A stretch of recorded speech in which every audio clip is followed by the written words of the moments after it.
آگے گٹر تھا، میں گر گیا ہوں، ٹانگ ٹوٹ گئی ہے۔ تو جسے آپ صحیح سمجھ رہے ہیں ممکن ہے وہ صحیح نہ ہو، جسے آپ سراب اور پانی سمجھ رہے ہیں ممکن ہے وہ پانی نہیں ہو۔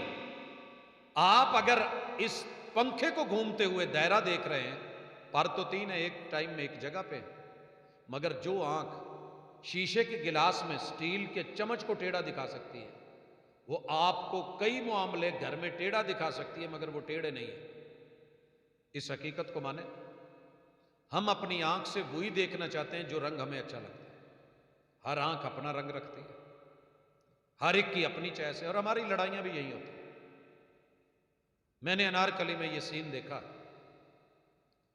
شوہر کہہ رہا ہے کہ وہ والا سوٹ لے لیں اور بیوی کہتی ہے کہ نہیں، یہ رضائیاں والا رنگ مینوں نہیں پسند ہے۔ وہ کہتا ہے کہ تمہیں جگتیں بڑی آ رہی ہیں، باتیں بڑی آ رہی ہیں، بہت اچھا کلر ہے، لے لے۔ کہنے لگی ایسی شروع تو شہر رہنے ہیں، پینڈو نہیں ہے گا، شوہر اس کا پینڈو تھا، بس یہ جملے لے ڈوبے۔ اختلاف کس چیز کا ہے؟ نظر کا۔ بھائیو کیوں ہے؟ میں نے اپنے پانچوں بچوں کو بٹھا کر کے پوچھا، بیٹا آپ نے کون سا کلر لینا؟ ایک کوئی کہہ رہا ہے، دوسرا کوئی کہہ رہا ہے، تیسرا کچھ کہہ رہا ہے۔ میں نے سارے کلرز ان کی پسند کے دلوا دی۔ اب آئیے میں یہیں پہ ایک چھوٹا سا مسئلہ حل کرتا چلوں۔ شریعت نے مرد اور عورت پہ کوئی بھی رنگ حرام قرار نہیں دیا۔ اصل کھانے پینے میں حلت ہے، ہر چیز حلال ہے سوائے کہ جو وہی حرام کر دے۔ ہر مشروب حلال ہے الا کہ وہی نام لے کے یا کوئی وصف بتا کے حرام کر دے۔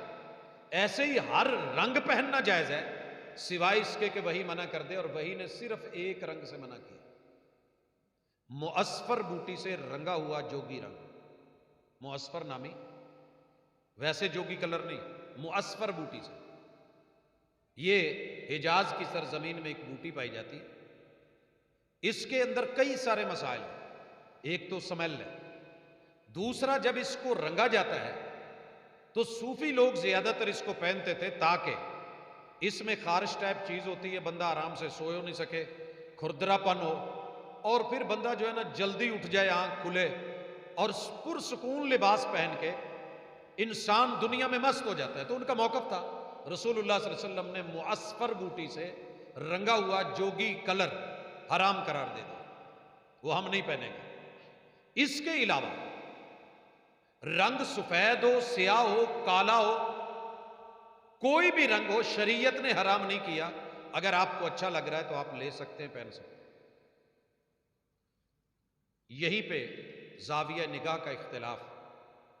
میں بڑے سارے بزرگوں کو دیکھتا ہوں کہ اگر مرد سرخ رنگ پہن لیں تو بڑی جلدی بول پڑیں گے، پتر آ کی تئی۔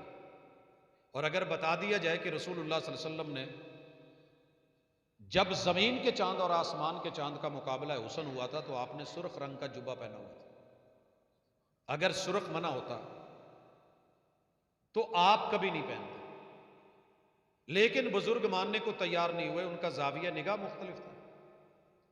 کہنے لگے پتر تینوں زیب نہیں دیتا۔ میں نے کہا پیغمبر کو زیب دیتا ہے، مجھے نہیں دیتا۔ اور بزرگوں نے حسن اتفاق سرخ رنگ کا رومال باندھا ہوا تھا، سرخ رنگ کا رومال، لیکن وہ اپنے سر پہ تھا، نظر نہیں آ رہا تھا۔ میں نے کہا جی اگر سرخ اتنا ہی برا ہے تو سعودیہ سے آنے والا رومال جسے آپ شماغ کہتے ہیں، وائٹ کو غترا اور ریڈ کو شماغ بولتے ہیں، لکھا ہوتا ہے، تو آپ یہ نہیں پوتے دے چٹا رنگ بھی۔ تو میں نے کہا جی میں نے نیچے سفید شلوار پہنی ہوئی۔ پھر بولے نہیں، آپ کو زیب نہیں دیتا۔ جس مسجد میں ہم بیٹھے بات کر رہے تھے اس کا قالین ریڈ تھا،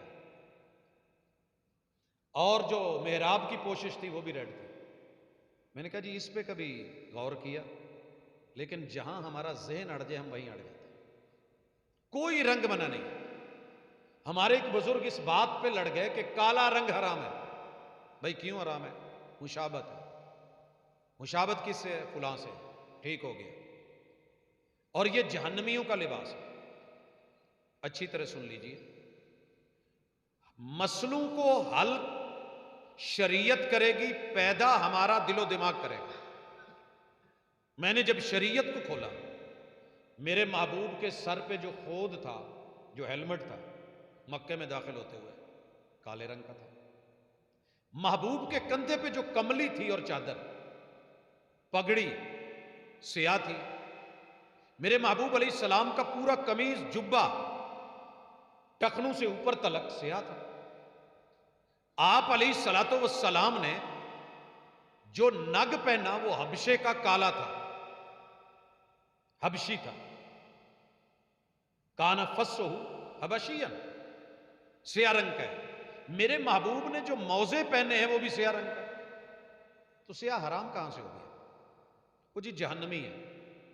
ہاں کوئی شک نہیں، قیامت والے دن جہنم میں جہنمیوں کے رنگ کالے ہوں گے، تو دنیا میں جس کا رنگ کالا ہو جہنمی کہہ دو۔ جہنمیوں کے پیٹ بڑے ہوئے ہوں گے، دنیا میں جس کا پیٹ بڑا ہوا جہنمی کہہ دو۔ او بھائی، جہنم کے آخرت کے مسائل اور احکام اور ہیں، دنیا کے احکام اور مسائل اور ہیں۔ انہیں دنیا میں شریعت کے ساتھ جڑے رہنے دیں۔ ہمارے گھروں میں زاویہ نگاہ ہم مانتے ہی نہیں، سب میری نظر سے دیکھو، جو مجھے اچھا لگتا ہے وہ آپ کو بھی لگے۔ بھائی ضروری تو نہیں، یہ ضروری تو نہیں۔ جب اللہ نے نظر مختلف بنائی ہے تو آپ اس بات کو تسلیم کریں۔ تیسرا سبب گھروں میں لڑائی کا کان ہے۔ ہمارے یہاں مشہور ہے کہ دیواروں کے کان ہوتے ہیں۔ بھائی دیواروں کے کان کون نہیں ہوتے؟ دیواریں بڑی باحیا ہیں، بڑی باوقار ہیں۔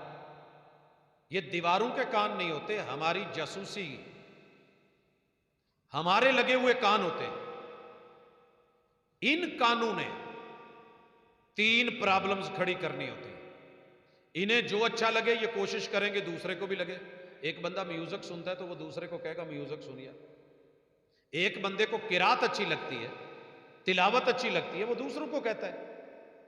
ایک بندے کو گالیاں اچھی لگتی ہیں، وہ گالیاں دیتا بھی ہے، لیتا بھی ہے، سنتا بھی ہے۔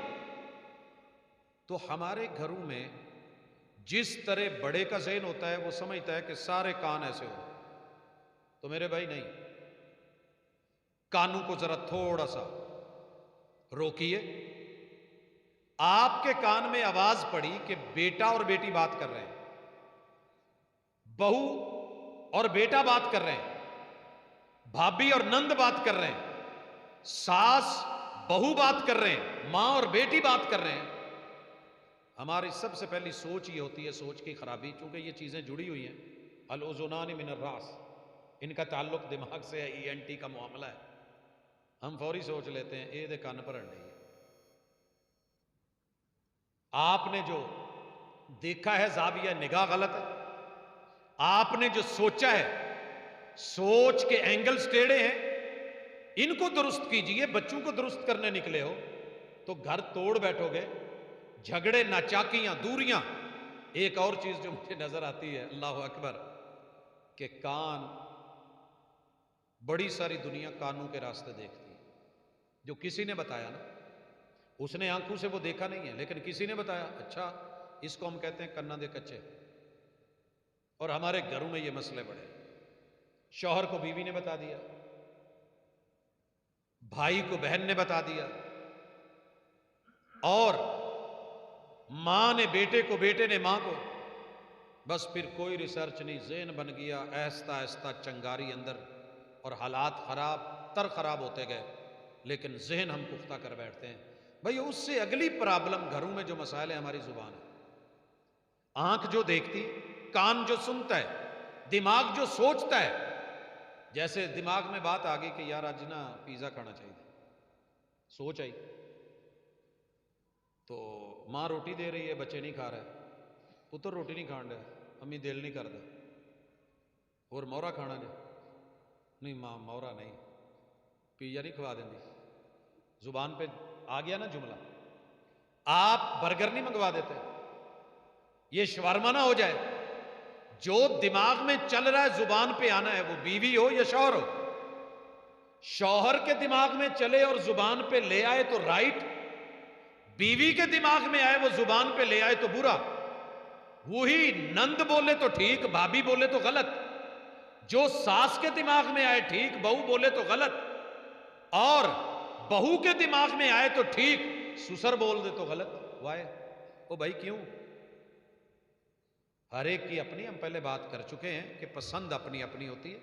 اپنی پسند کو دوسرے پہ مسلط مت کریں، اپنی سوچ دوسرے پہ مسلط مت کریں، اپنا زاویہ نگاہ اور نظر وہ دوسرے پہ مسلط مت کریں، اور اپنا رنگ دوسرے کے اوپر جو ہے. اور یہ دوستیوں میں چلتا رہتا ہے. میں اکثر، چونکہ ہم اردو پڑھاتے ہیں پڑھتے ہیں تو شاعری اس کا اکثر حصہ ہے. اس میں ایک جملہ یہ بھی سنا کہ شاعر کہہ رہا ہے کہ یار میں کئی دنوں سے اداس ہوں.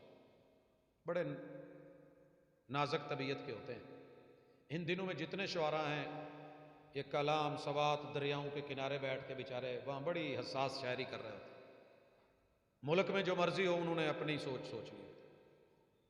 کہتا ہے کہ میں کئی دنوں سے اداس ہوں. تو جناب ہم کیا کریں؟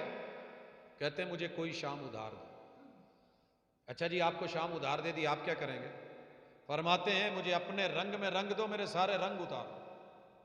یہ میں حل کی طرف جب آؤں گا تو سبغات اللہ، ساری چیزیں ڈاؤن کیجئے، انہیں مغلوب کیجئے، رب کے رنگ کو، اللہ کے فیصلے کو، شریعت کو غالب کیجئے.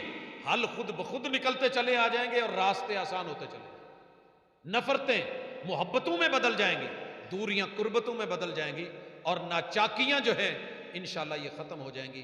لیکن پہلے اپنی غلطیاں مان لے کہ ہم غلط کہاں ہیں. ہم زبان سے بہت کچھ غلط بولتے ہیں. زبان سب سے پہلے سچ بولتی ہے. اللہ نے اس کو سچ کے لیے بنایا.